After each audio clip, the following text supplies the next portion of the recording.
ಊಟ ಸೊಗಸಾದ ನೋಟವಿರಲಿ, ಸವಿಯಾದ ಮಾತು ಸಿಹಿಯಾದ ಊಟ ಸೊಗಸಾದ ನೋಟವಿರಲಿ, ಮನೆ ತುಂಬುವಂತ ನಗೆ ಚೆಲ್ಲುವಂತ ಮುದ್ದಾದ ಮಗುವು ಬರಲಿ.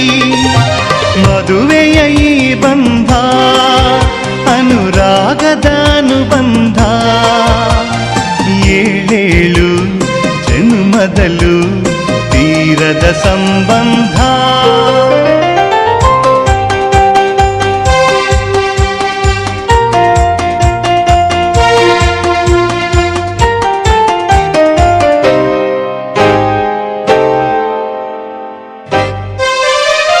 ಮನಸ್ಸನ್ನು ಅರಿತು ಒಂದಾಗಿ ಬೆರೆತು ನಡೆದಾಗ ಬಾಳು ಕವಿತೆ, ಮನಸ್ಸನ್ನು ಅರಿತು ಒಂದಾಗಿ ಬೆರೆತು